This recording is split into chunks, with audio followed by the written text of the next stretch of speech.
वैदिक में ना ग्रहों को ज़्यादा माना जाता है जी। और लाल किताब में हाउस के अकॉर्डिंग ही प्रिडिक्शंस की जाती है कि कौन से हाउस में कौन सा ग्रह बैठा है। क्या लाल किताब के कुछ ऐसे उपाय हैं? अगर शुक्र अच्छा नहीं है तो बार बार प्यार में धोखा मिलेगा ही मिलेगा। मनी के लिए कोई लाल किताब का उपाय? इस मंत्र को चैंट करते हुए जब आप दही से रब करेंगे तो शुक्र स्ट्रांग होगा। और बृहस्पति को अगर अच्छा करना चाहते हैं तो 43 डेज कोई भी एक रेमेडी अगर आप इसमें से कंटिन्यू 43 डेज तक कर लेते हैं तो आपको अपने आप कर्जा उतरने का रास्ता दिखाई देने लगे। अगर वॉशरूम में फ़ोन यूज़ करते हैं तो कहते हैं कि उससे भी ग्रह खराब होते हैं, सब हाँ कुछ है। बिल्कुल होते हैं। फिर अगर आप राहु के स्थान पे बैठ के लोग बड़ी बड़ी डील्स वहाँ पर बैठकर बात कर रहे होते हैं, अच्छा ऐसा कर दें, लेकिन वो ये देखिए कि क्या वो कामयाब हो रही हैं? नहीं होंगी। नमस्कार, बहुत स्वागत है आपका आज की हमारे इस वीडियो में। ज्योतिष महाकुंभ चल रहा है और ऐसे में यहाँ पर 100 से अधिक ज्योतिषाचार्यों की उपस्थिति एक साथ देखी जा रही है, जिसमें महिलाओं की भागीदारी भी बढ़ चढ़कर देखने को मिल रही है। और इसी बीच हमारे साथ आज मौजूद हैं अंशु मल्होत्रा जी। बहुत स्वागत है मैम। और मैम, जैसा कि आप लाल किताब विशेषज्ञ भी हैं तो हम अपना टॉपिक जो है लाल किताब पे रखते हैं।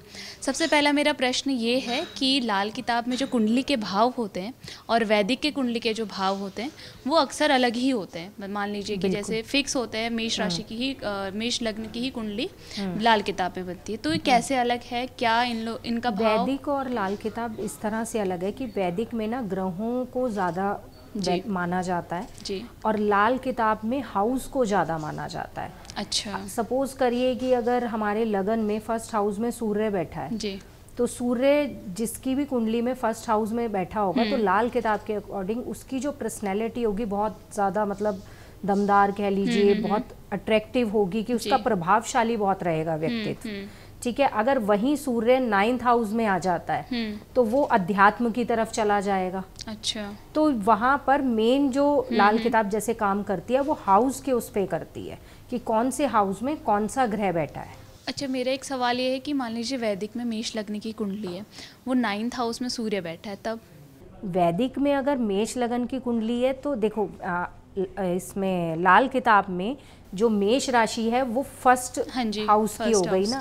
लेकिन अगर वैदिक के अकॉर्डिंग आप देखेंगे तो वो वही सेम रहेगा कि वो प्रभावशाली व्यक्तित्व मानेंगे। जी जी। ठीक है। वहाँ अध्यात्म से जुड़ा कोई नहीं बोलेगा कि 9th हाउस में इसका सूर्य है तो ये अध्यात्म की तरफ जाएगा, स्पिरिचुअल बनेगा, वो ये नहीं बोलेंगे। वो ये कहेंगे कि कहीं ना कहीं राजनेता या मतलब पॉलिटिशियन इसकी फील्ड में रहेगा और प्रभावशाली व्यक्तित्व लेगा। लेकिन लाल किताब में ऐसा नहीं माना जाता क्योंकि वहाँ हाउस को ज़्यादा माना जाता है। हाउस के अकॉर्डिंग ही प्रिडिक्शंस की जाती है कि कौन से हाउस में कौन सा ग्रह बैठा है, ये डिपेंड करता है। अच्छा, ठीक है। अब मेरा दूसरा सवाल ये रहेगा कि लाल किताब के उपाय बोले जाते हैं बहुत कारगर सिद्ध होते हैं। बिल्कुल। ठीक है। तो उसी से ही जुड़ा एक सवाल है कि प्यार पाने के लिए क्या लाल किताब के कुछ ऐसे उपाय हैं? देखिए, प्यार पाने के लिए सबसे पहले ना अगर हमें अपनी लव लाइफ में सक्सेस चाहिए तो शुक्र अच्छा होना बहुत ज़रूरी है। अगर शुक्र अच्छा नहीं है तो बार बार प्यार में धोखा मिलेगा ही मिलेगा। 1 2 3 पता नहीं कितने रिलेशन टूटेंगे। तो उससे अपना शुक्र अच्छा करें। और शुक्र अच्छा करने के लिए सबसे बेस्ट रेमेडी है कि आप नहाने के पानी में गुलाब जल या गुलाब का इत्र डाल कर नहाएं। अच्छा। तो जैसे आप शुक्र को पावर देंगे, आपकी चाहे वो मैरिड लाइफ है, चाहे लव रिलेशन में है, लिविंग में है, जैसे भी है, जो आपके आपसी संबंध होंगे ना वो स्ट्रांग होंगे। अच्छा, रोजाना ही नहाना है ऐसे? बिल्कुल। ठीक है। और मनी के लिए कोई लाल किताब का उपाय? मनी के लिए सबसे बेस्ट है कि आप अगर हम मनी से रिलेट करते हैं ना तो शुक्र और बृहस्पति दोनों ही हमें स्ट्रांग चाहिए होते हैं जिससे कि हमें फाइनेंस की प्रॉब्लम नहीं आए। तो आप लेफ्ट हैंड हो या राइट हैंड हो, ये शुक्र पर्वत होता है। ठीक है। यहाँ पर दही से ओम शु शुक्राय नमः इस मंत्र को चैंट करते हुए जब आप दही से रब करेंगे तो शुक्र स्ट्रांग होगा। और बृहस्पति को अगर अच्छा करना चाहते हैं तो 43 डेज चने की दाल दान करें मंदिर में। अच्छा। और ये जो आपने शुक्र पर्वत को मजबूत करने का बताया, रोज़ाना करना है? हाँ, ये रोज़ाना करना है आप। जी, ठीक है।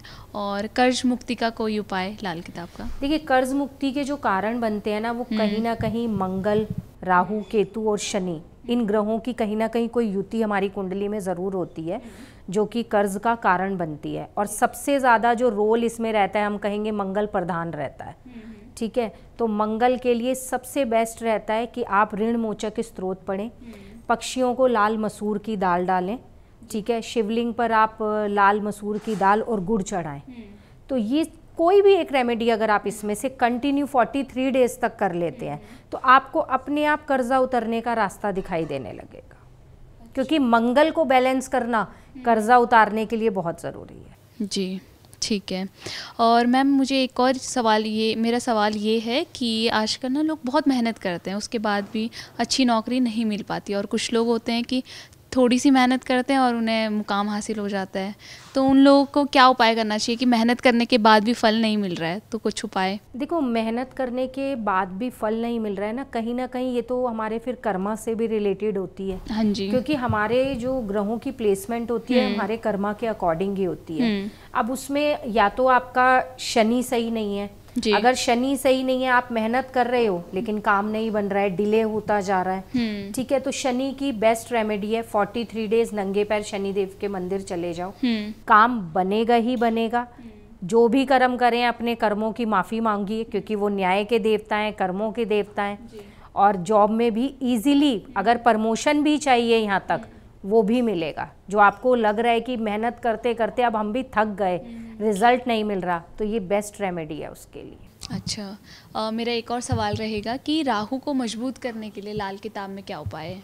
राहु को मजबूत करने के लिए देखिए लाल किताब में उपाय बहुत सारे हैं, लेकिन सबसे पहले ना ये समझना होगा कि राहु खराब किससे होता है। अच्छा। क्योंकि अगर आप उसका उपाय कर रहे हो लेकिन वो खराब कैसे हो रहा है आप उस चीज़ पर ध्यान नहीं दे रहे, तो उपाय कोई भी कारगर नहीं होगा।